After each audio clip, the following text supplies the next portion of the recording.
పెళ్ళైనా పండగైనా వేడుక ఏదైనా పట్టు చీరల ప్రత్యేక వేదిక వారాహి సిల్క్స్.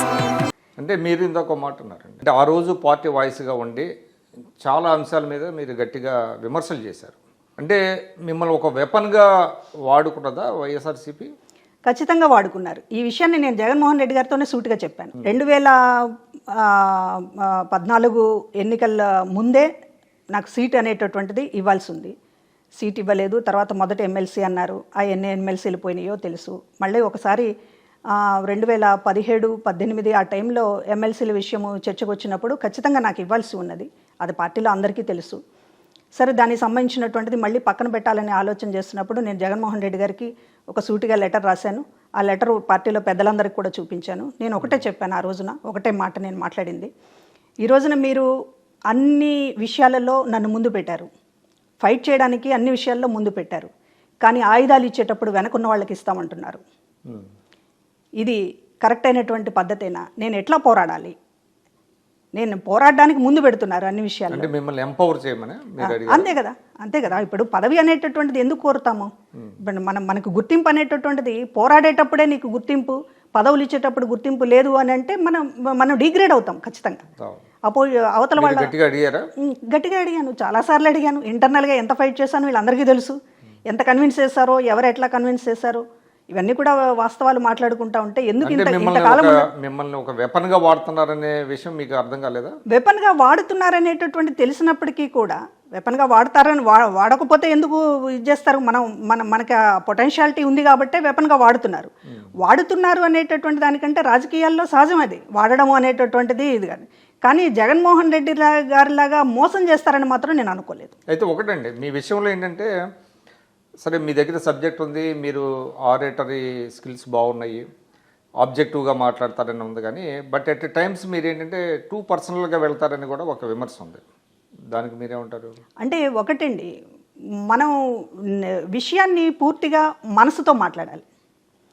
ఒక జనరల్గా స్పోక్స్ పర్సన్స్ లేకపోతే పార్టీ మాట్లాడేవాళ్ళు చేసేటటువంటి, ఇప్పుడు అడ్వకేట్ ఆర్గ్యుమెంట్ అయినా అంతే ఉంటుంది. అడ్వకేట్ కోర్టులో ఒక కేసు నెగ్గింది, లేకపోతే కోర్టులో ఒక రకమైనటువంటి ఒక క్రిటికల్ కేసు నుంచి బయటపడేశాడు లాయరు అని అంటే అతను మనసు పెట్టాలి. మనసు పెట్టకుండా బుర్ర ఒకటే పెడితే, కేవలం నాలెడ్జ్తో పెడితే సక్సెస్ అవ్వదు కేసు. కాబట్టి నేను మనస్ఫూర్తిగా నేను మౌల్డ్ చేసుకున్నాను. జగన్మోహన్ రెడ్డి గారు జస్ట్ పీపుల్ తరపున ఉన్నారు. ఇవాళ ఎగెనిస్ట్ యువర్ కాన్షియస్ కాదు, కొంత నమ్మాను నేను.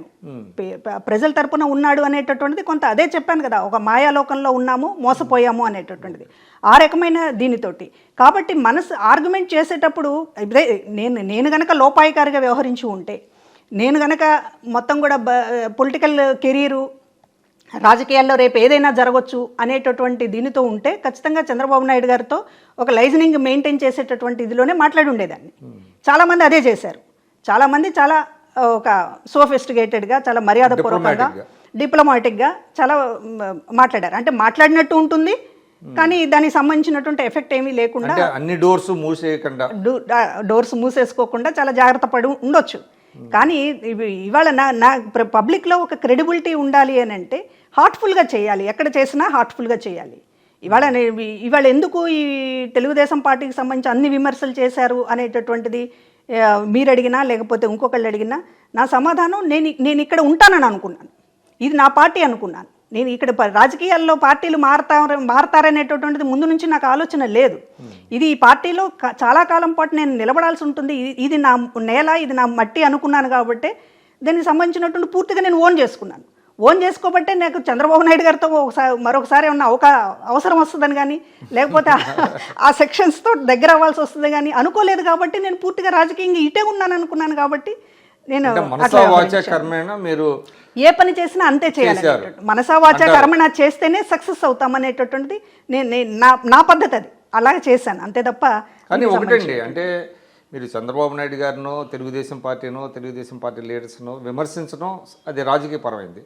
బట్ మీరు what you did and what you have done ఏంటంటే, రామోజీరావు గారి మీద కూడా మీరు చాలా విమర్శలు చేశారు. దాని వెనక కొంతమంది తమ దుగ్ధని తీర్చుకోవడానికి మిమ్మల్ని ముందుకు నెట్టి అట్లా చేశారని అనుకోవాలా? అంటే సజ్జల రామకృష్ణారెడ్డి కావచ్చు, జీవీడి కృష్ణమోహన్ కావచ్చు, వీళ్ళందరూ కలిసి రామోజీరావు గారి మీద ఆయన బ్రాండ్ ఆఫ్ జర్నలిజాన్ని మీరు చాలా తీవ్రమైనటువంటి విమర్శలు చేశారు కదా, అది కూడా మీరు మిమ్మల్ని అట్లా ఇంప్లికేట్ చేశారని మీరు అనుకుంటున్నారా? ఒకటండి, ఏం మాట్లాడినా స్క్రిప్ట్ లేకుండా మేము మాట్లాడలేదు. స్క్రిప్ట్ ఎవరు ఇచ్చేవాళ్ళు? ఖచ్చితంగా సజ్జల రామకృష్ణారెడ్డి, జీవిడి కృష్ణమోహన్ గారికి స్క్రిప్ట్ ఇస్తారు. జగన్మోహన్ రెడ్డి గారితో వాళ్ళు మాట్లాడతారు, వాళ్ళు ఆయన అభిప్రాయాలని వీళ్ళు స్క్రిప్ట్ ఇస్తారు. ప్రతి లైను కూడా మేము ఏమి మాట్లాడినా పైన మాట్లాడమంటేనే మాట్లాడాను తప్ప మేము తీసుకొచ్చి పెట్టుకుని మాకు చంద్రబాబు నాయుడు గారితో నాకేం శత్రుత్వం ఉంటుంది? చంద్రబాబు నాయుడు గారితో లేకపోతే మీరు అన్నట్లు అంటే ఒకటండి, అంటే మిమ్మల్ని మీరు డిఫెండ్ చేసుకోండి.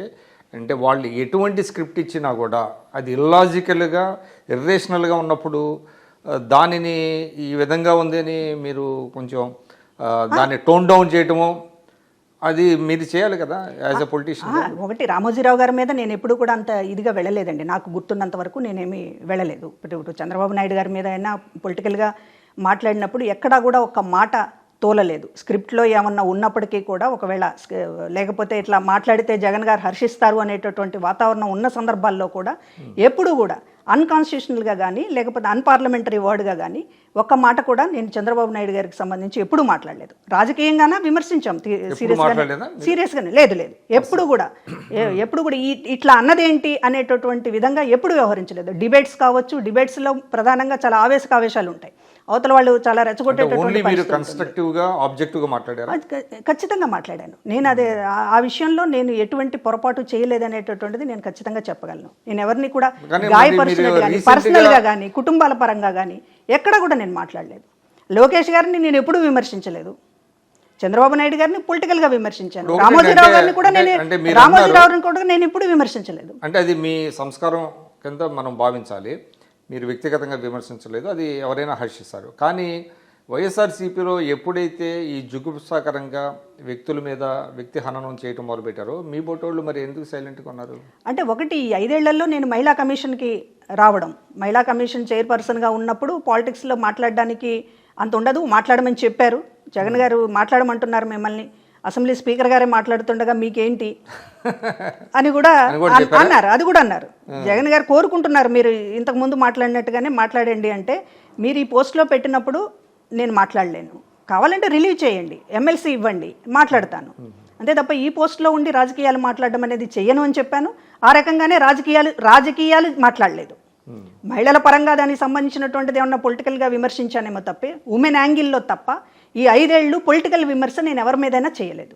కానీ ఒకటి ఏంటంటే వరదు కళ్యాణి గారు కానీ మిగతా కొంతమంది లేడు